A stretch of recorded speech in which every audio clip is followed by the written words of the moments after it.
All right, it's Monday. On the way to work, just dropped off Ty. We're going to talk about the Blazers real quick because it's one day prior to them hopefully getting the number one pick.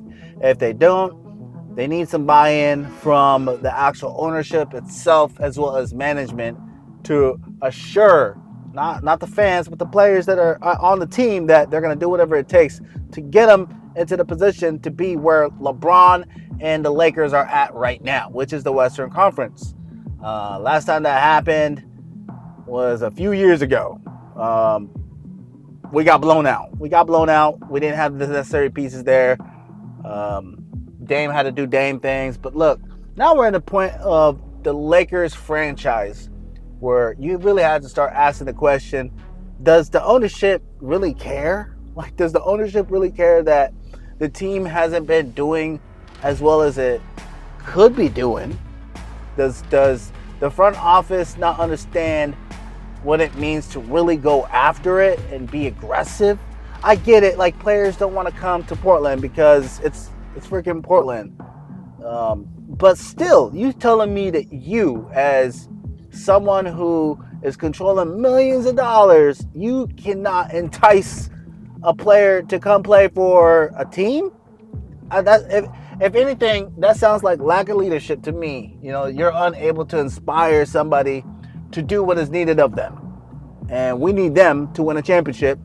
You, as someone who is in a managerial position or a leadership position, is unable to inspire people to come play with Dame. That in itself is a tragedy. So let's forget about all that. That's my ramble about the front office and the ownership.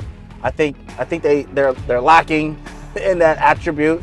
But let's talk about what the Blazers can do right now and see what it would look like in the future. Right now, they do absolutely nothing. Not till tomorrow. Not till after tomorrow has been concluded. Whether we find out we're top 5 or we're the number 1 pick, let's wait till tomorrow. We don't have to do anything. Now, let's pretend that we do get the number 1 pick. We still don't do anything. You go draft the number 1 man that everybody's going to probably draft if they're in that position, and you develop that generational player. Because now you got 2 generational players on the team, and Big W, right? Big W, number 1 pick coming up this year, unless you are just freaking blind. And you also have Shaedon Sharpe. Do you develop those 2 players right there? You got like the ultimate pick and roll in the future. And if that was to happen, you would have I would do this. If I honestly would do this, because Big W is the type of player that could play at the 4 spot, at the 1 spot. You keep, or not the 1, the 5. You keep Nurk at the 5. Let Nurk do what he needs to do. Encourage him to be a banger, because that's what we really need. We need a guy who can bang. And at the 4 spot, you got Big W. Golly, you got Big W. At the 3 spot, this when it gets tricky, you move Shaedon Sharpe to the 3 spot. As a shooting guard, I think he can develop as a shooting guard as well as like a point forward slash, in that space of 1 to the 3. He can do that. And from what I heard, he's still growing. He might be 6'7" at this point, so his length is all there. At the 2, you can keep the 2 as Simons, and at the 1, of course, you got Dame. That right there already looks better than whatever we would come up with as far as trades and this, that, and the other. That already looks better. That is like the most magical thing that can happen if the 1 falls to the Blazers. Lord, do not let that happen. It will be chaos. Lord, please let it happen. Look, if that happens, we have the number 1 team. Hands down, you'd have the number 1 team. You don't need no DeAndre Ayton. You don't need no Embiid. You don't need Zion Williamson. You don't need any of them cats. You just need that number 1 pick. Now, if that was to happen, that would be dope. You can, and you know what too? If that was to happen, no, you can't sign Grant. That's too much money. So yeah, you leave it at that. But right now, like, let's pretend we don't even get that. So you get the top 5. You get the 5th pick. You get the 5th pick.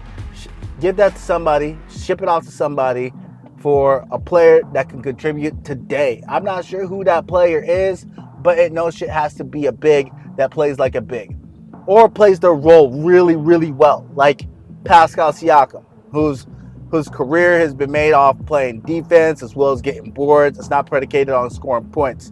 Let the back end do all that. So you can keep Nurk You can put at the 4 Pascal Siakam, and at the 3 you just keep the same lineup that we went over before, and Sharp at the 3, at the 1 Dame, and at the 2 Simons. That right there, that roster looks serviceable. And I'll be honest with you, there aren't too many players that for centers, if we're talking just centers, there aren't too many players out there that we can just pull out a hat and say like, yo, they're a plug and play. You got Joker, who is the MVP. He's never going to be traded. That's not going to ever happen. But aside from that, like AD, he ain't going to get traded. That's not going to happen. And that's really it. Like after that, there is a dramatic fall off on guys that 1 can get you points, 2 can get you boards, 3 that plays solid defense, and 3 can even get you assists. Like those 4 categories that I just hit on, those guys do. Every other player after that can give you either 1 or 2 or maybe 3. Like Lopez over at the Bucks, he can give you that solid defense, he can give that board, and he can give you scoring. Every once in a while, he can get you assists. But he doesn't frequently give you all 4 of those things. After that, though, like it really is a head scratcher. I'm being real with y'all. It really is a head scratcher trying to find a center that does a lot of things really well. Like if you look at like the GS, if you look at, oh, you know what? Sabonis might be a candidate. Sabonis might be the candidate that we can go after, but nobody is ever going to do what is required to give up to get him. Like we're not going to get him. So don't even dream about that unless the Kings just really messed up. But I was going to go back to GS. They got Kevin Looney, who's like 6'9", 200 plus pounds, 240, 250 maybe. I'm not sure. He plays big, but he plays big. You know, he gets the boards. Doesn't his style of play isn't predicated to him off scoring points. Playing the board game, getting boards, dishing it out, getting second chances. That's his thing. The man was getting like 20 plus boards a game, playing against AD. AD was getting 20 plus boards, 20 plus points, getting 3 blocks, getting 5. Dude, he was doing everything. That is crazy.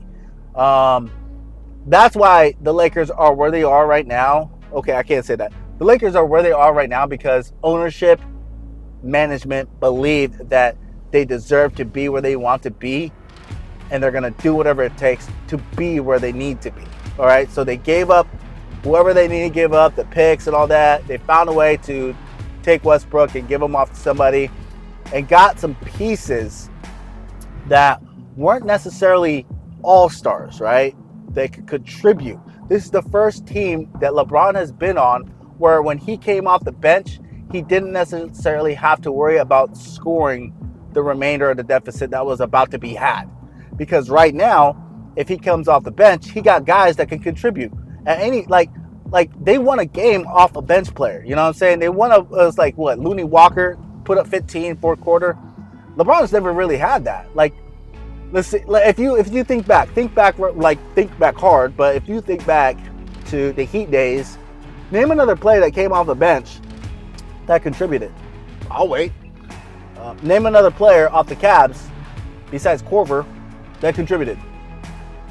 Exactly. So like there aren't too many bench players or role players that LeBron has had on his teams that really put up numbers to where he didn't have to score 35 plus points, get 15 plus rebounds, and still get 10 assists, still get 5 blocks, still get 3 steals. You know what I'm saying? Like, he doesn't have to do that right now. He has an actual squad. This is the first time that if LeBron scores 20 points, it's okay because other guys will make up the difference. And he's not having to force a lot of play, which allows him to conserve his energy for the games that are really going to matter. Because you can see whenever he needs to turn it on, that thing comes back on. Comes on in spurts. It's not like on all the time, but he's able to turn it back on. And you marry him up with AD, and then the other guys that can score buckets, like they're able to maintain the leads that they get. Even more important than anything else, they're able to chip away at deficits because they have actual real defense, something that the Blazers have never had. It is so upsetting to watch how this team started out, how the Lakers started out at 2-10, and now they're in the Western Conference Championships against the freaking Nuggets. They beat out GS. You know what I'm saying? They beat out Golden State. Meanwhile, the Blazers struggled to make it into the play-in. It is crazy. This is management. This has nothing to do with the players. The players are doing everything they can. It's everything that has to do with ownership and management. Jeanie Buss, no shit. Jeanie Buss, you are a dope ass owner. You're a dope ass owner. Rob Pelinka, yo, my man, you are a dope ass GM. You really know how to put things together. You noticed that you made a mistake getting all the pieces that you had before. You found a way to rectify, and look at your team now. The Lakers are rolling, man. They're rolling. I wish the Blazers had that. The Blazers don't have that. They don't have that because Paul Allen's gone, and now you got the rest of the Allens trying to figure this out. That's part of the game right there. Is like you gotta have everybody locked in. It's not just the players. You gotta have the trainers. If you notice, LeBron's been coming in early.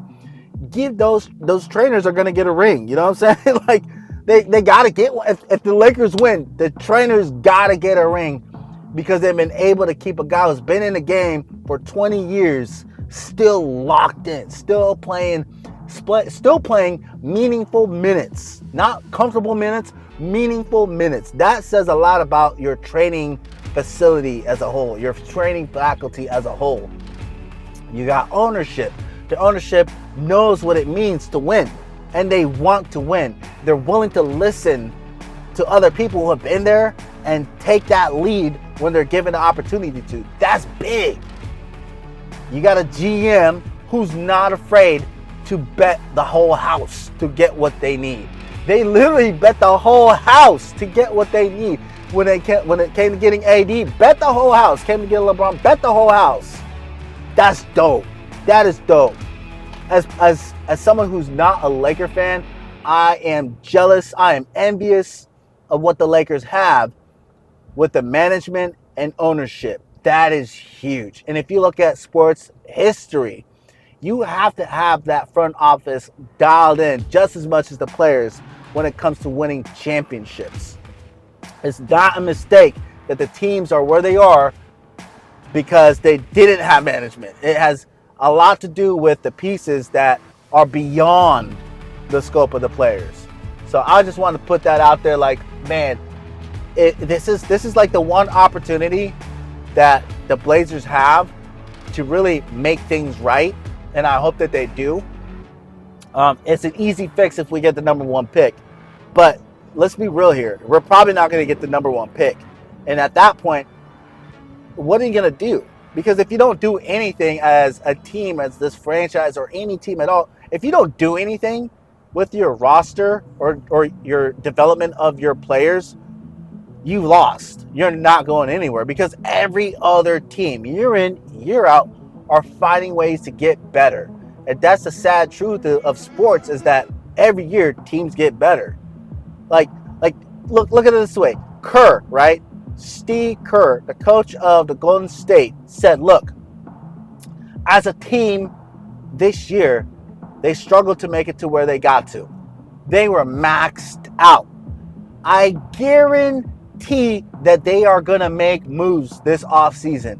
Not just based off that, but based off the conversations Kerr has already probably had with management. If he still wants to coach this team. You know what I'm saying? Like, they are going to do something because they know what it takes. And they're going to go after players that are big name, and they're going to throw the kitchen sink at them. Anyways, as a Blazer fan, I am praying that we get the number one pick. That will mask all the previous mistakes and make things right. But if we don't, we're going to have to make some serious moves to make a dent in the deficit that we have fallen into when it comes to contending for a championship.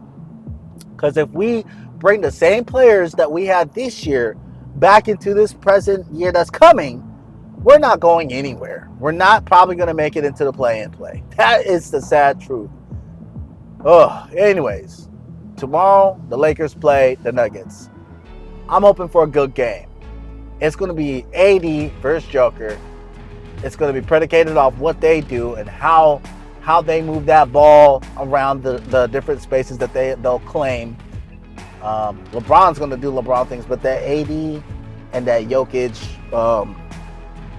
one-on-one, that's going to be huge. I can't wait to see that.